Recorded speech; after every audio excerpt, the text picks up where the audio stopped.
A arte, num contexto geral, sempre foi de extrema importância, né, para os sujeitos, né, assim, como profissão, como escolha. Eu vejo assim o quanto o artista ele parece estar um passo à frente do outro, né? Quando eu te digo um passo à frente, é pela singularidade, é pela paixão que o artista tem, né?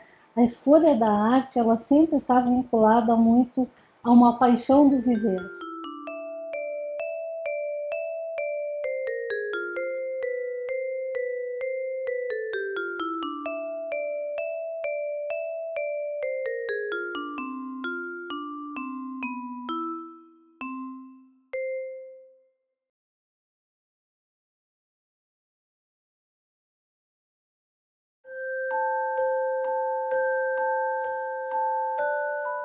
Conta então, Marcelo, como é que se envolveu com a arte? Conta um pouquinho da tua história. Eu faço parte de um grupo, né, o Grupo Tia, que é um grupo de teatro, e é até hoje, né, de teatro popular, né, que a gente conseguisse ter viabilidade para apresentar em vários espaços, né, ter uma autonomia sobre essas relações, né, nunca teve uma ideia, assim, de ser disso, de estar no status quo, assim, de ser uma coisa que liberava mais uma relação com o underground, assim mesmo, né. Não de ser algo aclamado, mas é algo oficializado, assim, né? Esse foi o embrião que a gente começou a trabalhar, né?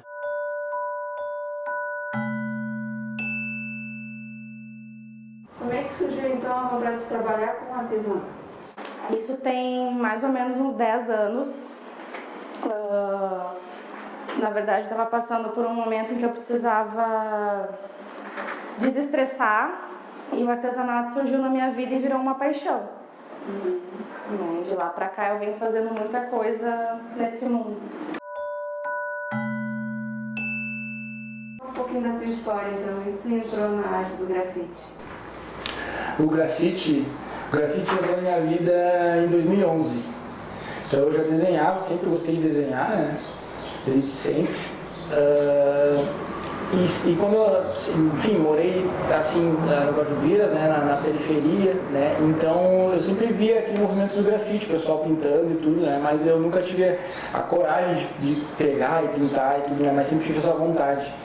E aí em 2011 foi um dia que na minha própria rua mesmo, eu consegui umas latas, até não lembro bem como é que eu consegui, e aí nunca mais parei. Meu nome é Maurício, moro em Esteio, tenho 27 anos e sou um artista. Será que eu posso me considerar um artista? A arte na minha vida, ela participa de minha vida desde cedo, desde a infância. Mas eu só fui me descobrir artista com 16 para 17 anos, quando eu fazia um curso de auxiliar administrativo e todas as semanas nós fazíamos esquetes teatrais, né? Então, nas esquetes, assim, eu sempre me destacava porque eu conseguia colocar um pouco de humor em situações sérias. Então, o pessoal gostava tanto que chegava para mim e falava, cara, tem que fazer teatro. Então, eu comecei a me interessar lentamente, né, lendo os passos. E acho que esse é o primeiro passo que eu comecei a dar mesmo como artista, né? Devia ter uns 17 anos, por aí para 18, né?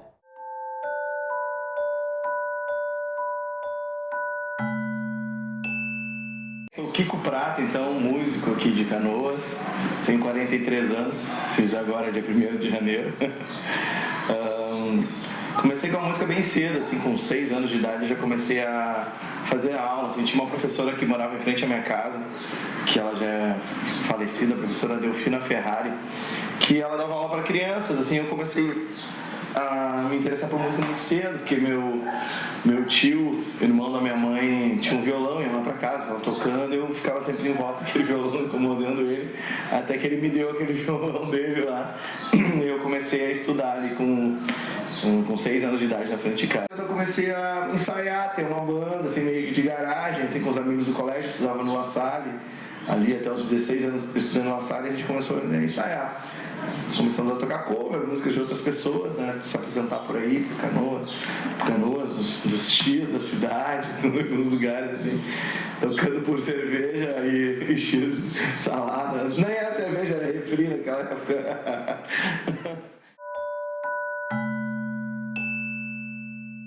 Tu iniciou no cinema, né? que você escolheu essa arte? Desde pequena eu escrevia muito, contava histórias. Algumas vezes as pessoas ficavam, isso é verdade mesmo? Aconteceu? E eu ficava surpresa de algumas pessoas colocarem assim, como assim eu estou contando, mas era o modo como eu contava. Acho que eu já contava com alguma arte. E então ficou muito próximo de roteiro, né, de contar histórias. Então sempre me chamou a atenção a escrita. E quando eu, em casa, um dia eu estava assistindo a televisão e passou um programa na TV educativa sobre uma chamada para a oficina em audiovisual, com o Ronaldo Rudwitz. Daí eu achei interessante e era o programa de descentralização da cultura, eu resolvi participar em 2012. E o pessoal estava com aquela loucura assim, que os maias disseram que o mundo ia acabar. Eu disse, antes que o mundo acabe. Eu danço desde os 5 anos e eu tinha ela como uma visão mais artística, assim, para a vida. E aí, quando eu tive a minha primeira oportunidade de dar aula numa escola, no Mais Educação, foi quando eu me apaixonei e aí eu não consegui seguir outro caminho senão começar a dar aula de dança.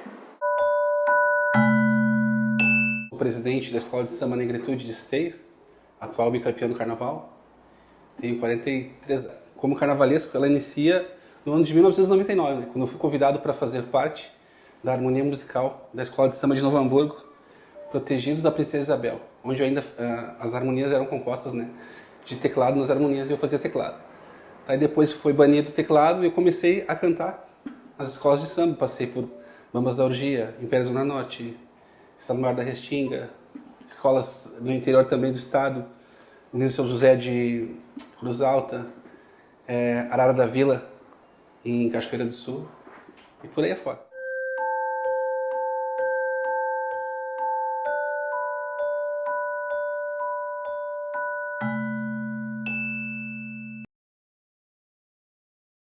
Devia ter toda uma programação para 2020, como é que foi esse baque, né, com a pandemia?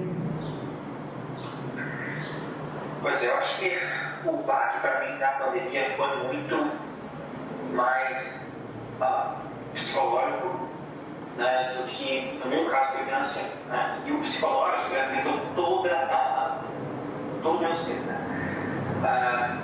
Então, quando eu vim para cá em 2019, tinha projetos de filmes, né, confirmado em 2020, né, nenhum deles se concretizou, e você vai se concretizar. Foi realmente um ano muito complicado para mim. Eu consegui muitas coisas durante esse ano de 2020, eu tenho que ser muito... eu sou muito grato por algumas coisas que aconteceram. Mas mesmo tendo várias vitórias, parece que as vitórias não têm gosto de vitória. Sabe? Por exemplo, em agosto de 2020 foi quando eu consegui provar meu visto. Eu consegui o visto de artista, que é um visto que me possibilitou trabalhar aqui durante 3 anos. É um visto muito difícil de conseguir. É um visto difícil, é um visto caro. Nós conseguimos esse visto, eu minha advogada, no meio da pandemia, com uma volta estava tanto destrutivo como o Covid, né? Pessoas morrendo, pessoas ficando doentes, pessoas perdendo emprego, né? Com os protestos aqui nos Estados Unidos.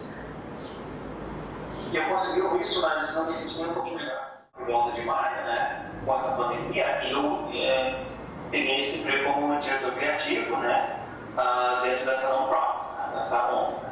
E eu peguei até esse emprego porque eu estava com muitas dúvidas se eu poderia me sustentar como diretor dos meus próprios projetos durante 2020. E agora, no final de 2020, eu peguei agora o segundo emprego, então eu tenho 2 empregos.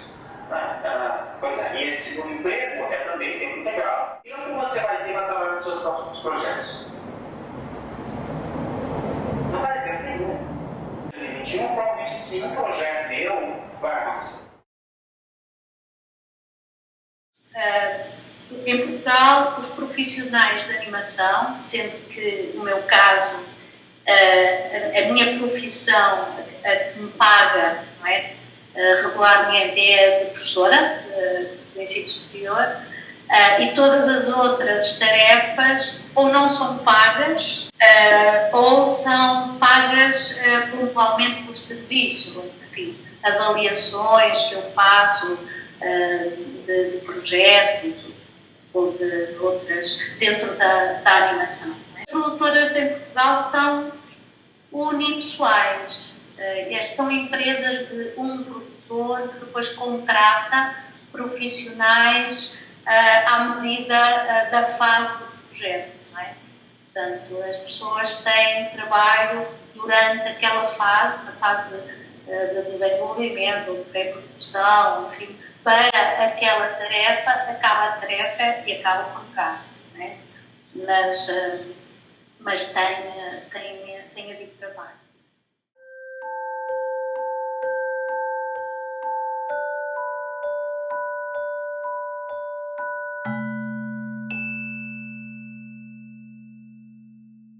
Agora que passou, como é que foi? Já tinha uma programação feita? Tinha. Como é que foi esse baque que tu teve? Foi péssimo. Foi horrível porque tu cria expectativa de produzir algo grande, né? Tanto em eventos quanto... Já tinha muitos eventos já marcados para o decorrer do ano, todos foram cancelados. A questão dos curtas que eu produzo também, eu já tinha projetos para tacar em frente mais curtas, produzi no mínimo uns 2, 3 curtas no ano passado, né? E também tem os eventos, como a Feira do Livro, como eu falei, daqui a pouco Expo Inter, outros eventos que tem um grande público, no qual, eu sei que não fui o único, né? Mas nós todos, os artistas, fomos prejudicados, né? Então é uma situação assim, na qual nós não estávamos esperando, né? E é triste, né? Não tem... Acho que a única palavra que define um momento desse é tristeza, porque tu vê o tempo passar e tu não consegue fazer o que tu gosta, né? E tu não tem culpa do que está acontecendo, sabe? Então é uma coisa assim que me entristece muito como artista e principalmente como pessoa, né? Teve algum olhar diferente para ti, assim, do tipo, ele tá parado agora? Será que não é a hora de buscar uma nova profissão? Sim. Confesso que no decorrer do ano passado, desse ano, né? Eu enviei currículo para várias empresas e todas disseram que não estão contratando. Então te desmotiva mais ainda porque tu te sente desvalorizado como ser humano, porque tu sente que de repente o teu único ganha-pão ali que tu já não está ganhando, que é o trabalho com o público, de repente o teu segundo ganha-pão ali, uma coisa assim mais certa, mais, né, tu não consegue porque o pessoal fala, não estamos contratando, então tu te sente bem desmotivado. Tem que levantar o queixo e tacar em frente. Esse é o meu sonho, ser artista.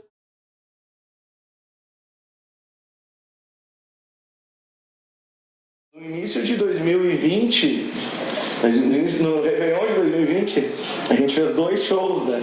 Eu fiz um show numa casa de um jogador de futebol em Atlântida, até a meia-noite, e aí da 1 até as 3, 4 da manhã eu fiz um condomínio em Capão. Aí o ano 2020 começou muito bom.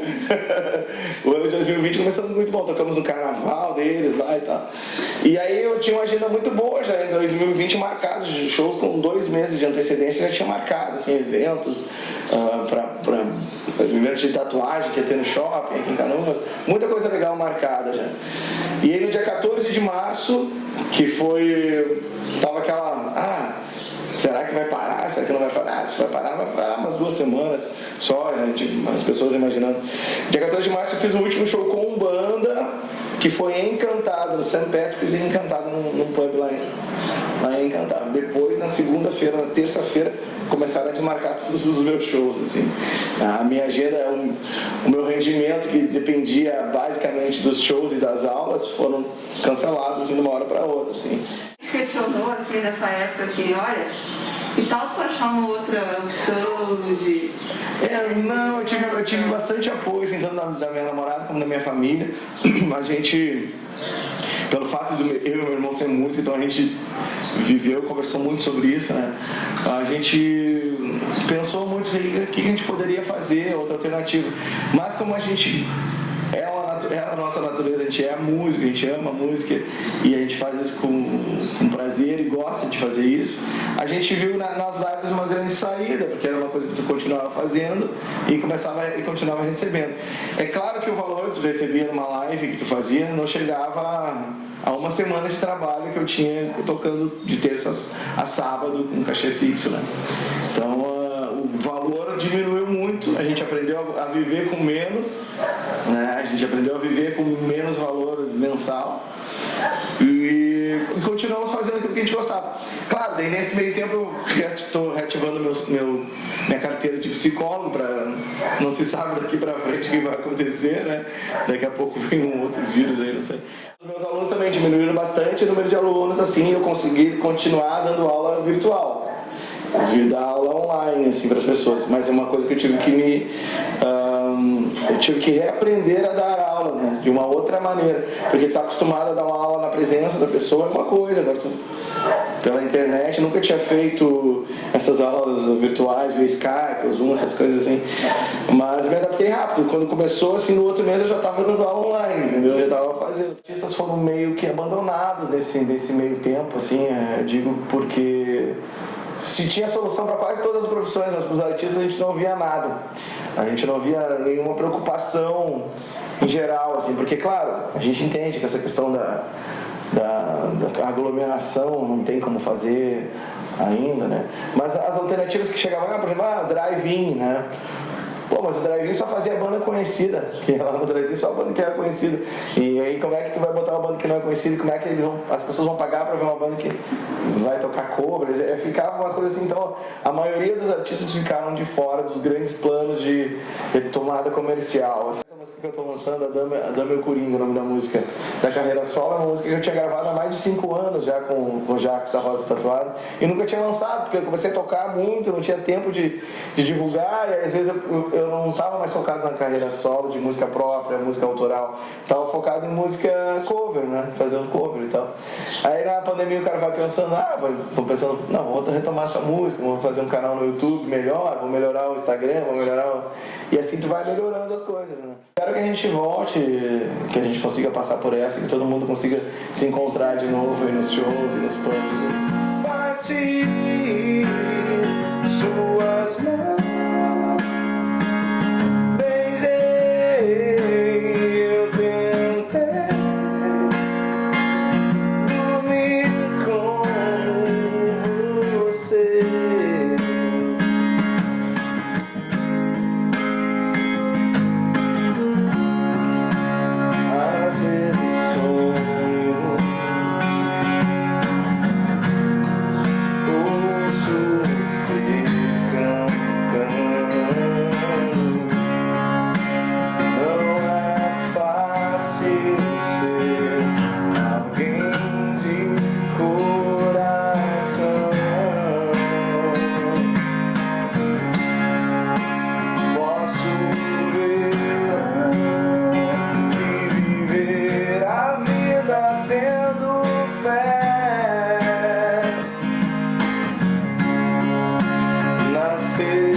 bolinhas elas são de EVA e algumas partes elas têm isopor, bolinhas de isopor, a cabeça, as bochechinhas, os pezinhos. Basicamente é recortar os modelos, né, os moldezinhos de roupinhas e tudo, e modelar eles no calor. O EVA eu modelo no ferro, na chapinha de cabelo, no soprador térmico e vou moldando para fazer rostinho, para fazer pezinho, para deixar a roupinha com uma carinha como se tivesse movimento, né?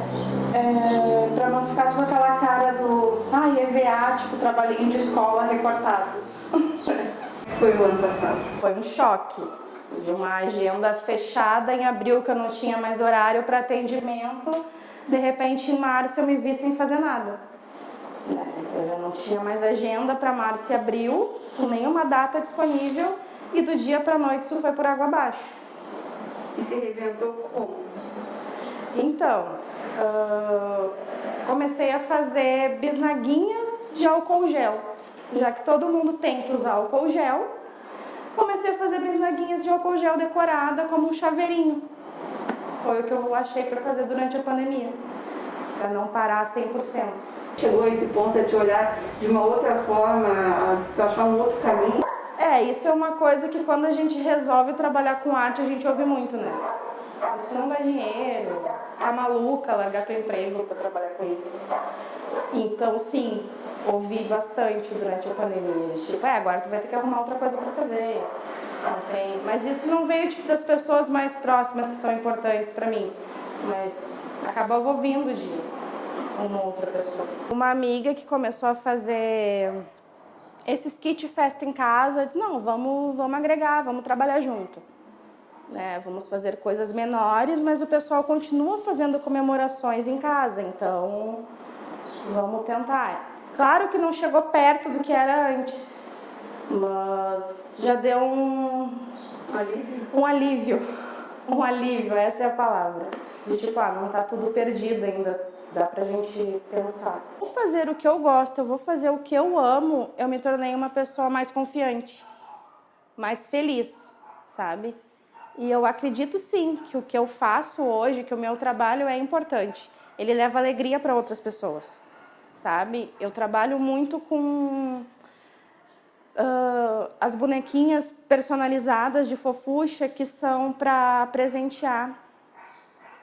Né? E isso é muito assim, presente de formatura, presente de uma festa. E eu vejo quando eu entrego para as pessoas, elas me dizem, nossa, era exatamente o que eu queria. Nossa, tu conseguiu captar exatamente o que eu precisava. Isso não tem preço, sabe? Dá um orgulho, assim, é muito bom. Todo em EVA, com enchimento para ficar fofinho, assim. Modelado também na bolinha de isopor, essa parte. Todo ele aqui foi feito estrelinhas, tudo com EVA modelado e moldado. Primeiro Natal que eu não vendo todos os enfeites que eu fiz. Esse ano não teve feira, né? Não teve feira de Natal, não teve feira de Dia das Mães. Então isso ajudava muito também nas vendas. E esse ano não aconteceu.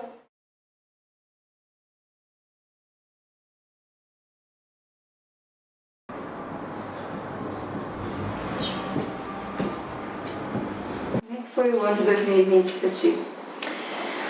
Um ano de enfrentamento. Assim, um ano onde foram difíceis as escolhas, onde eu precisei optar por, muitas vezes, o lado financeiro ou o lado que eu amava, né, as coisas que eu amava fazer. Mas acredito que foi um ano também de muitas descobertas, assim. O meu trabalho com personal começou a acontecer no ano de 2020 justamente por eu não poder trabalhar com turmas, né? Eu não podia ter mais de 3, 4 alunos reunidos em um espaço, então eu comecei a trabalhar mais individualmente. E eu consegui descobrir, através dos alunos, que isso é um olhar também diferente da dança, né? A dança a gente junta muito, a gente abraça muito, a gente quer contato corporal, a gente quer físico. E aí isso foi uma redescoberta de como fazer a dança, como ensinar um aluno sem poder tocar nele, sem poder estar mais próximo, né? E as aulas online também, né? Que foram um desafio muito grande, principalmente com as crianças, porque era uma coisa nova tanto para elas quanto para nós, professores, mas que foi uma coisa que me surpreendeu bastante, assim, um lado bem positivo do ano.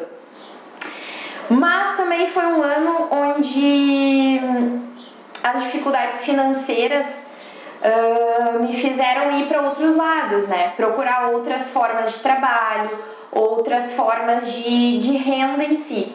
E isso acabou com que eu tivesse que deixar um pouco a dança de lado em alguns momentos. Tu te reinventou como? Como foi essa reinvenção? Então, eu sempre tive muito dentro de mim esse lado mais artista, né? A dança sempre foi muito isso pra mim. E aí eu tentei seguir uma carreira diferente no lado do artesanato também, das invenções com materiais recicláveis, coisas que eu sempre gostei de fazer, mas que nunca tinha pensado nisso como trabalho mesmo, né? Como fonte de renda. E aí eu me dediquei mais para isso ali nos primeiros meses, principalmente onde eu não tinha outro tipo de renda, me dediquei mais a isso. Foi uma coisa que acabou me decepcionando depois, porque é muito difícil também, são duas áreas difíceis, tanto a dança quanto o lado do material reciclado. É uma coisa bem difícil de se trabalhar no Brasil, porque não é valorizado, né? Então, acabei, após isso, retornando de novo para a dança. Mas essa volta que tu teve, né? Essa tua ida foi logo no início do ano de 2020 ou foi no meio? Foi. Ali logo no início, no primeiro mês, eu me mantive recebendo o salário das escolas, mesmo que ainda apenas com as aulinhas online. Mas no segundo mês as escolas já perceberam que isso não seria uma coisa rápida a se voltar, né, à ativa. Então houve redução, primeiro a redução nos salários e depois o corte, né? Em toda a tua vida praticamente na dança, né? Mas o olhar de outra pessoa, mas agora ela parou, o que ela vai fazer? Será que ela vai pegar um emprego de CLT, de carteira, ou ela vai desistir desse sonho dela que ela, né? Eu acredito que esse olhar, assim, foi muito forte, principalmente da minha família, né? Das pessoas que estavam próximas a mim. Por eu trabalhar com dança, eu acabei sempre trabalhando ou com contrato ou boca a boca, né? Aqueles acertos, né? De trabalhar num lugar, trabalhar em outro, vai pra cá, vai pra lá. E aí veio o questionamento, né? Mas por que já que tu é formada em educação física, tu tenta um concurso público na área, tu não vai e tenta conseguir um emprego numa escola, 8 horas, tudo certinho, né? E isso começou a vir mais pesado agora, porque realmente quem não tinha uma carteira assinada, quem não tinha um contrato bem estabelecido com a sua empresa, como eu, né, aconteceu o que aconteceu, a redução do salário e o corte. O artista vai escutar e vai manter, né, vai existir, esse questionamento ele vai existir. A dança, ela me salvou nos meus piores momentos, nos momentos em que a vida me puxou o tapete, em que foi mais difícil de superar os obstáculos que a vida me colocou. A dança foi aquilo que eu pude me agarrar. Nos momentos em que eu podia dar as minhas aulas ou que eu simplesmente parava e dançava sem nenhum compromisso, foram os momentos que eu me encontrei, que eu mais sabia quem eu era. Então a dança, pra mim, ela é o início, o meio e o fim. É onde eu comecei a minha vida, onde eu me redescobri agora e onde eu tenho certeza que é onde a minha profissão vai me levar e onde a minha vida vai terminar também.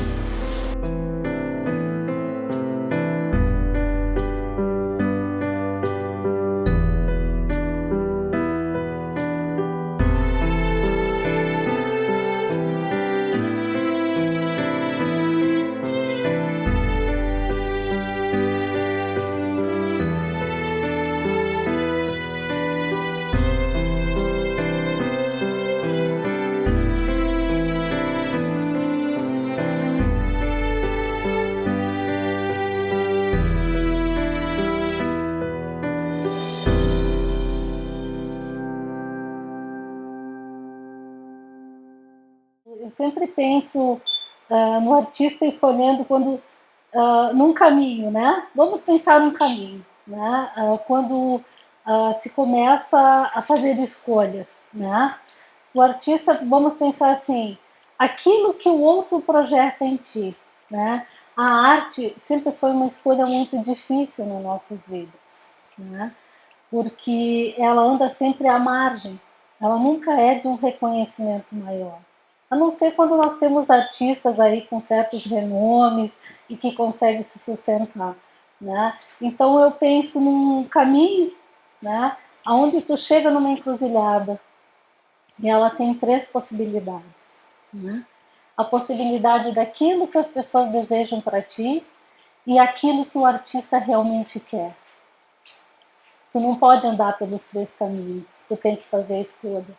E eu diria que alguns, às vezes, se desviam nas escolhas. Mas aquele que consegue realmente, é por esse caminho que eu vou, que é o caminho da arte, seja lá vou ser poeta, eu vou ser um escultor, eu vou ser um músico, né? Ele vai ter que sustentar essa escolha, né? E sustentar essa escolha não é algo muito fácil, né? É um caminho duro, mas é um caminho de uma escolha, de uma essência de vida, né? É aquilo que te joga para o viver. Eu vejo na arte a vida da pessoa junto.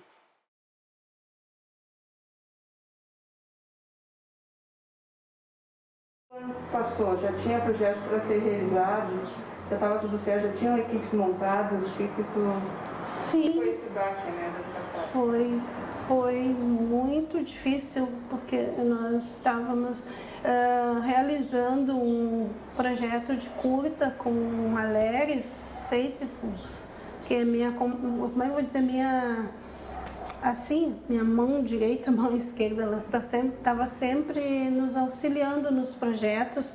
Então eu sugeri ela fazer alguma coisa da parte dela. Então ela tinha um conto que ela gostava muito, era Cartas à Filha, e que foi até uma coletânea lá para São Paulo.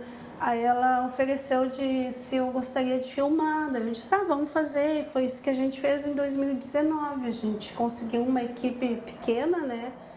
Não tínhamos capital para pagar cachê.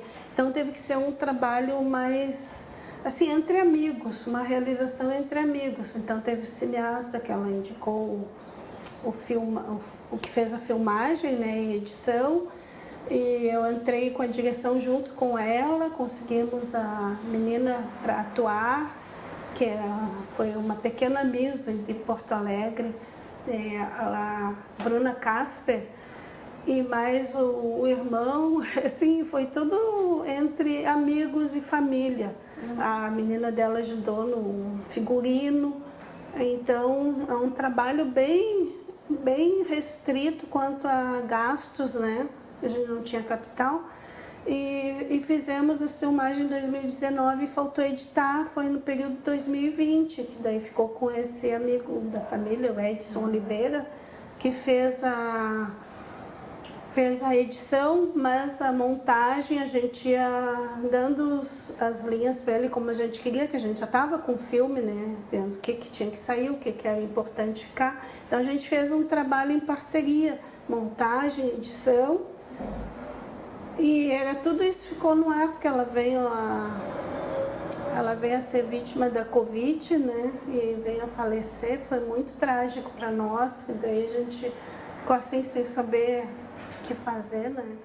Não tem como expressar. Quando tu consegue realizar um projeto teu, é uma enorme alegria poder trazer aquilo que a gente quer mostrar, a mensagem, e saber que ela tem uma receptividade, tem um acolhimento, que as pessoas olham aquela arte e que aquilo toque nas pessoas, né? Aquela mensagem, aquela história toque nas pessoas, porque elas digam, poxa, isso aí poderia ter acontecido comigo, não acha? Acho interessante.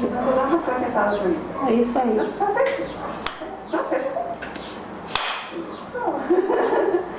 Obrigada.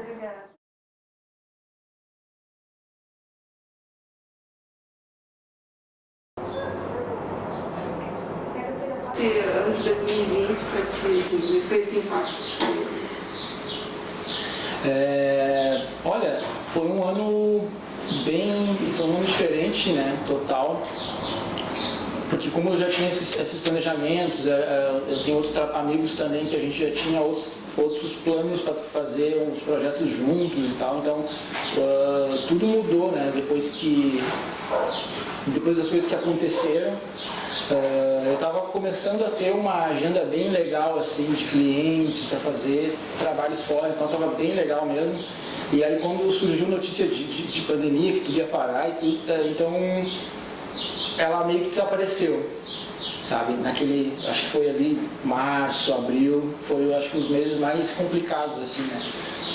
E então eu tirei para começar a estudar outras coisas e, enfim, aprender, aprimorar mais em casa, estudar outras coisas. Fui mais pro lado de pintura de tela, comecei a pegar trabalhos digitais, de desenho digital.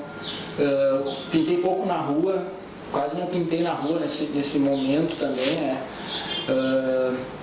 E é isso, teve essa questão do reinventar, né?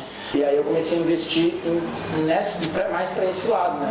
A me divulgar muito mais o meu trabalho com a internet. O trabalho ele tem uma função, eu gosto muito da estética, né? Eu sou muito da estética, eu gosto da coisa para encher os olhos. Isso é muito intuitivo meu, assim, não é uma coisa que não foi decidido. Eu me enxergo assim, né? Gostando dessa coisa, né? Do bonito, eu acho que o grafite ele melhora a cidade visualmente, e dependendo do tipo de artista e como é que ele trabalha, às vezes ele pode colocar uma crítica, ele pode colocar alguma coisa que seja inspiradora. Então depende muito de artista para artista o que ele quer comunicar, né? Eu tenho a minha forma de comunicar, mas eu tenho como porta-voz, assim, acho como carro-chefe essa parte da estética, né? Que eu sou designer gráfico também, então já traz muito isso, essa parte da funcionalidade da estética, né? Então, assim como designer e como grafiteiro, eu tentei colocar as duas coisas juntas para ser uma coisa, o grafite seja uma coisa funcional, que as pessoas enxerguem ele e vejam que ali tem um empenho ali, tem um trabalho. Existe uma pessoa que estudou para fazer aquilo ali, e já ouvi relatos de pessoas, né, próximas a mim que tipo, eu pintei um muro na parede da rua dela, e aí ela disse que passa todo dia do trabalho, e ela disse que já muda o dia da pessoa quando ela passa ali com aquele trabalho. Então eu entendo o grafite como aquela coisa, mesmo que uma mudança, mesmo que mínima, né, ou mesmo que, sei lá, passe 1000 pessoas e vá atingir uma pessoa, eu acho que eu entendo como cumprida assim, a missão, né? Como cada um teve que lidar com esse desdobramento, né? Para o artista em particular, que já vive à margem, né? Nós falamos principalmente dos nossos pequenos artistas, esse que luta no dia a dia, que tem que batalhar para realmente ter sua sobrevivência, né? Quando eu te falo assim, o artista que ele precisa sair de uma certa marginalidade, vamos botar essa marginalidade entre aspas, né? Que é estar à margem das coisas, que é realmente se fazer reconhecido a partir do seu trabalho, daquilo que ele produz. Eu sou presidente da Escola de Samba Negritude de Esteio, que era bloco, né? Ela foi fundada em 2012, como bloco carnavalesco, até o ano 2018, passando a ser escola de samba, e hoje é a atual campeã. Atual bicampeã, na verdade, né? Ganhamos o carnaval de 2019 e o carnaval de 2020. Então, pouco tempo teve essa transição. Sim. Né, e já consegui sentir os desfechos positivos, né? Graças a Deus. Com muito trabalho árduo, né? Que nada é fácil. Mas temos uma equipe bem engajada aí, que faz o trabalho com maestria. Até agora está dando certo. Bom, e a Cris já estava tudo preparado para o ano passado, estourando, né? Sim, sim. Me conta o que aconteceu, como é que foi, né, ajeitar esse ano que passou aí? Pois é, esse período pandêmico, né, infelizmente, travou tudo. A gente vinha na sequente com as nossas alegorias, com as nossas fantasias, preparação de ensaios, né? Quando surgiu essa doença aí maldita, travou tudo. Até então, o nosso presidente da Liga lá de Esteio, o Glênio Caetano, mandar um abraço para ele, da Liesb, juntamente com a prefeitura, né, resolveram por cancelar o carnaval de 2021. Agora só teremos carnaval pós a vacina, né, em 2022. A Lei Aldir Blanc, para dar esse socorro, né, entramos com a inscrição, né, para obter o subsídio. Conseguimos, graças a Deus, no momento R$15 mil para manter isso, né, os nossos costureiros, soldadores, enfim, né, as pessoas que fazem o bastidor da negritude. E também fizemos mais um projeto que chama-se Fábrica de Sonhos, né, ensinando esculturas em gesso e isopor, vindo mais 7 mil para a escola. Atualmente, né, estávamos com 22 mil em caixa para, por enquanto, ter essa base, né. Fez também uma rifa de um kit churrasco. A gente fez outra rifa, do que era, Alexandre, mesmo? Fizemos 2 rifas. 2 rifas, né? 2 eventos, né? Isso. E teve boa saída, deu tudo certo, né? Deu para dar um socorro emergencial momentâneo, né? Não que foi bem suado, todo mundo se comprometeu em vender as rifas, né? A diretoria é bem competente nesse sentido também, né? A gente se propõe a ver quantos números são e distribuir para coisa e vamos correr atrás do resultado. Essa arte, isso aí é cultura, vem da gente, o talento de cada um, né? De cada pessoa, isso tem que ser mostrado, tem que ser jogado para a rua. Não tem como banir isso, né? O carnaval já está aí, das nossas vidas, isso aí é amor, é eterno, não adianta, não sai, cadê a gente? É uma cachaça. Dia a dia, pouco a pouco, já estou ficando louco, só por causa de você.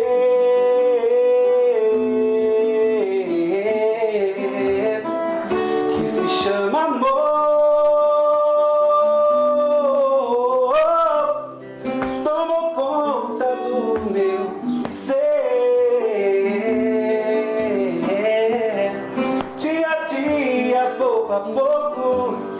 Já estou ficando louco, só por causa de você.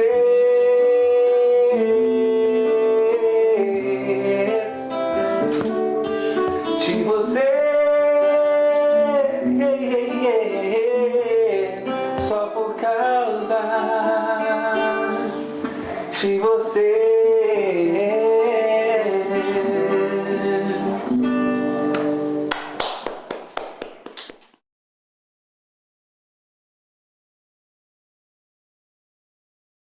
A renda principal da família, do grupo, seria da arte.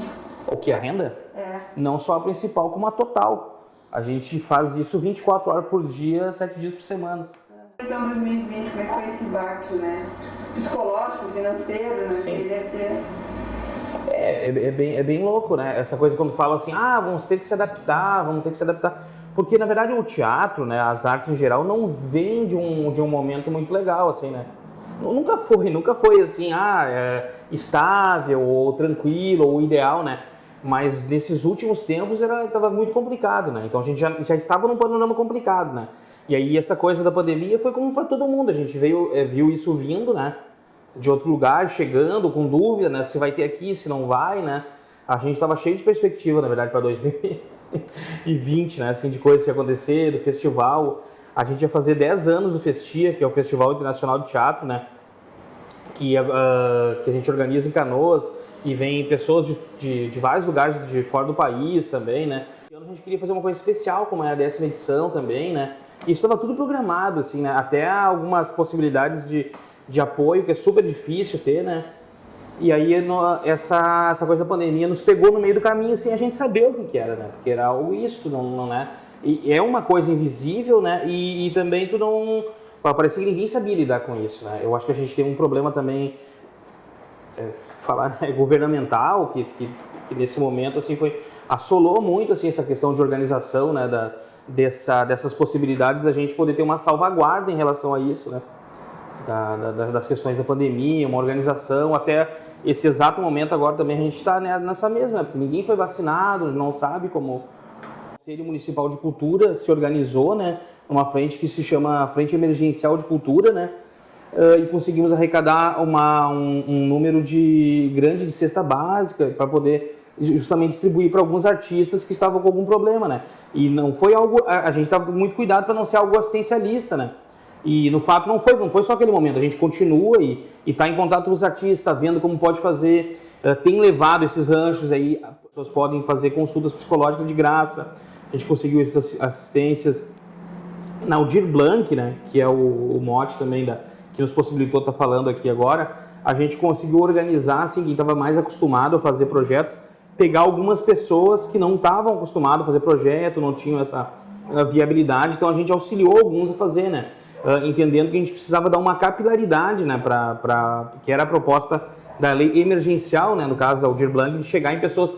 Tem muitas pessoas que nunca tinham feito nenhum projeto, né, de âmbito governamental e conseguiram acessar esse valor devido a isso, devido a outros produtores que pegaram e ajudaram a pessoa, foram lá e vai por aqui, faz assim, auxiliaram no projeto, né, e tanto qual a gente ajudou a fazer o edital também da Aldir Blanc, né, e uma das cláusulas que estava é quem já tinha ganho algum, porque foram 3 editais, né, da Aldir Blanc na cidade, quem ganhou os outros ganhavam uma pontuação a menos se quisesse participar, né.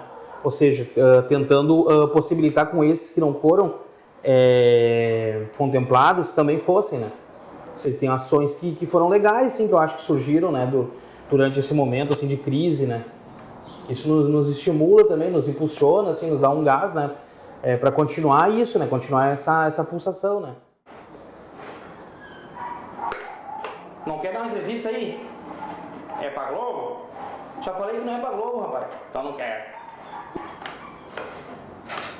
Tu vê assim, o sujeito, né, quando tu visualiza aqueles caminhos, né, os 3 caminhos e tu faz a escolha do teu, né, quando o artista entra e escolhe esse caminho, eu diria que ele é um caminho sem volta, né, é aquilo que tu joga a tua vida nele, é onde o teu desejo te move a fazer a escolha, é aquilo que tu sustenta, é como se abrir mão disso é talvez a morte, né? Podemos pensar numa morte simbólica, não numa morte real, mas é o sujeito que, se tiver que abandonar, adoeceria. Aí sim adoeceria.